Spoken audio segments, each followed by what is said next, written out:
All right. In tradition, Bad Boy Gaming tradition, I'm just going to wing it. And that's how we're going to do it. There's not going to be any script. I'm not going by anything. So here's what we're going to talk about, baby. 100,000 subscribers. That's right. Get a load. Like you could see like stuff around here. Yikes. Yeah, YouTube sent me this. 100,000 subscribers. And of course, I could not have done this without each and every one of you. Especially, man, the people early on who just really, cling to my channel and really enjoyed the content, the personality, the craziness. It was a much different channel back then. Big thanks to them, for putting me out there and sharing all the videos and talking about me in the community and forums. I think that's just incredible. But a big thanks also to each and every one of you who still continue to watch to this day. Bad Boy Gaming started back... it wasn't even Bad Boy Gaming back then.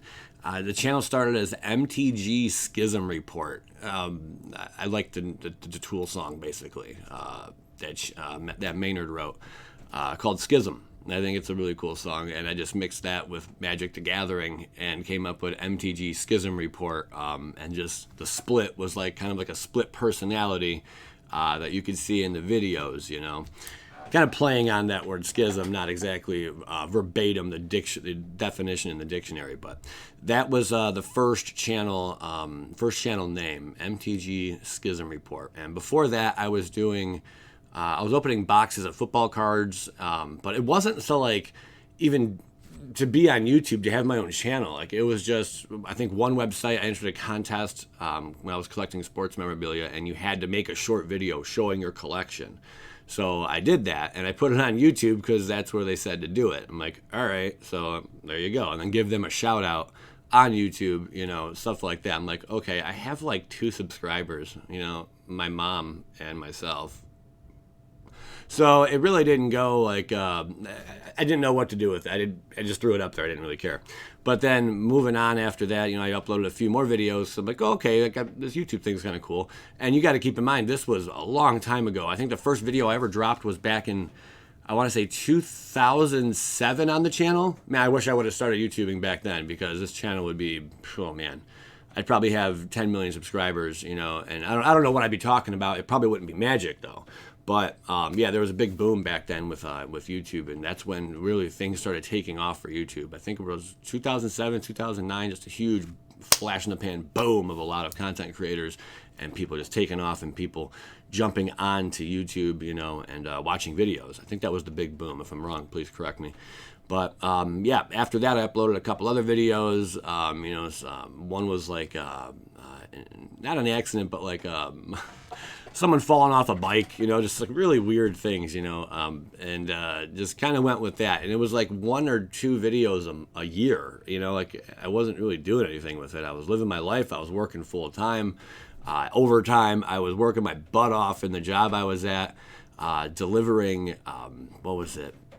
All kind of, basically, if you go to a wedding, anything you see at a wedding, or anything you see at a major sporting event that had to be rented, like tables, chairs, rugs, red carpets. I remember going to the Rock and Roll Hall of Fame. That was like a daily visit, going to the Rock Hall of Fame, Cleveland Browns Stadium, all types of stuff, Indians, you name it, Cavaliers, concert venues, the owner of Victoria's Secret's estate down in New Albany. It's basically the size of a town. It's insane, just a lot of really cool experiences with that company.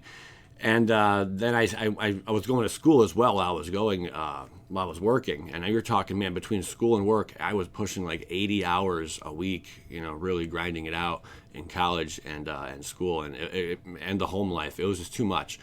I ended up losing that job. They didn't bring me back after a layoff. And I sat on my butt. Well, not sat on my butt. I looked for another job. I really did. I grinded it out for a year trying to find something that could pay me equal to what they were, because the money was good.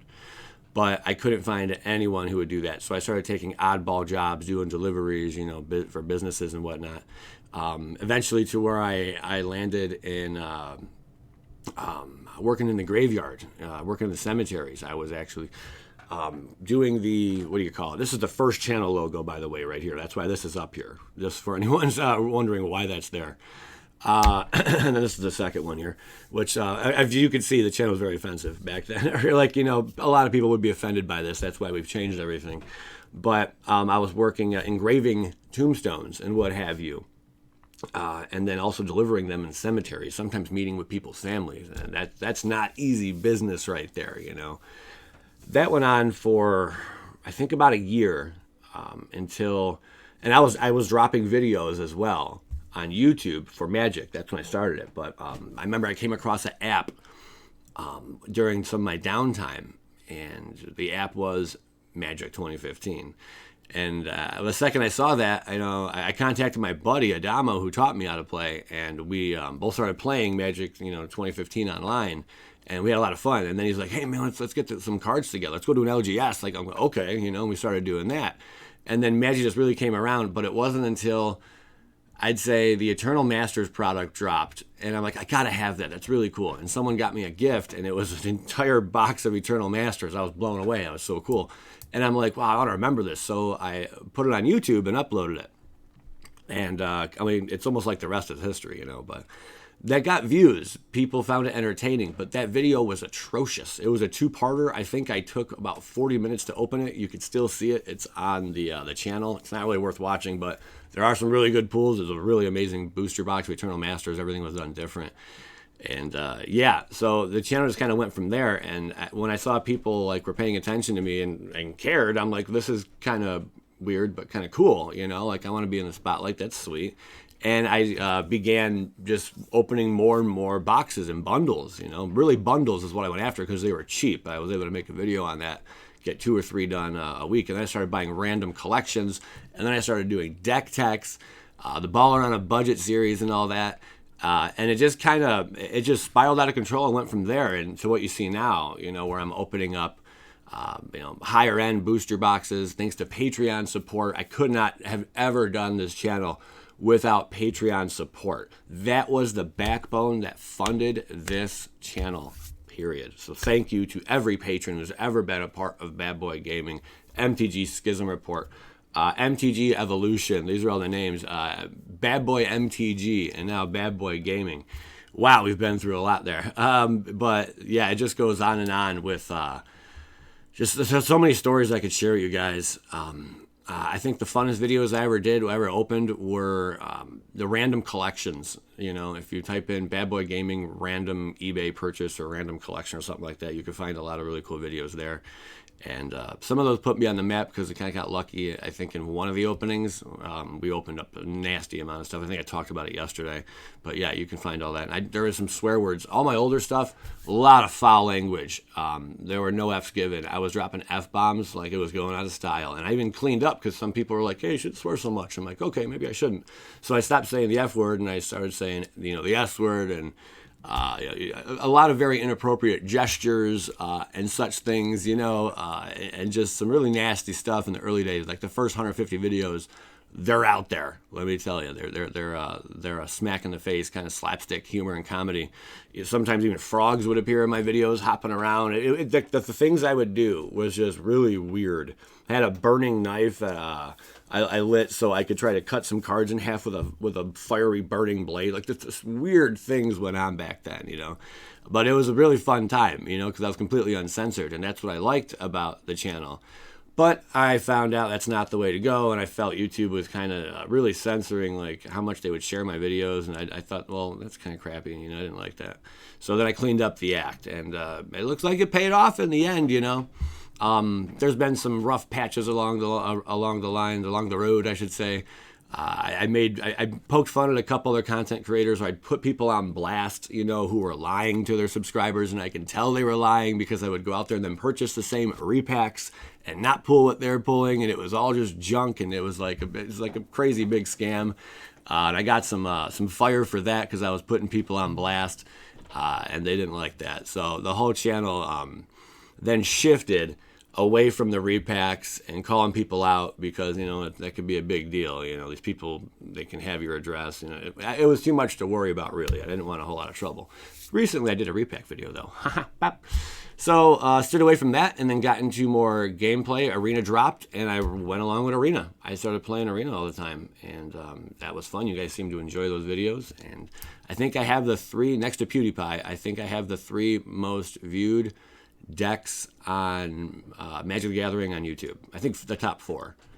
Some are in paper, maybe top 5 even. I know for Arena I have the top 3 below PewDiePie. And then there's the Ball Around a Budget series. Turn 1 win, turn 2 win. There's decks like that, and they have the one I think is almost at 1 million views already. So really, really cool. That put me on the map as well. And then the Magic the Gathering cubes, the Walmart cubes, finding commander decks in them. That was another big video. You know, that really spiked my audience. Things like that really really put me on the map and made me Bad Boy Gaming. So after about a year of working at the graveyard, I was able to quit and do this full time. You know, I think I quit a little premature. I should have waited a little longer because yeah, it wasn't that great. Yeah, I was kind of struggling to pay everything. But yeah, the channel just kept picking up, and it's a beautiful thing. I feel very blessed. I feel extremely thankful for all of you who watch, every subscriber, every member, every patron who has supported me and continues to hit the like button, comment on videos, and all that stuff, man. Without you guys, I would not be here. I could not be doing this without you. So a big hats off to you all. I started Magic back in, I want to say, 8th grade. Adamo, my buddy, he's the one that taught me. We became friends because of Magic. I saw the art on the cards, and I thought it was sweet, and I ran with it. That's it, man. I mean, the rest is history. So a big thank you, guys. Thank you so much. 100,000 subscribers. This is kind of an old, it's delayed. It is delayed a long time, but I just got this in the mail maybe 2 months ago, and I forgot to make a video on it. But thank you all. Leave a like. Watch these other videos. Check them out. Haroo. I'm not having the best hair day. Hurrah. But that's life, baby. Yeah, keep your head up. Times can be crazy, but man, just don't be crazy thinking of baby. Skadoosh.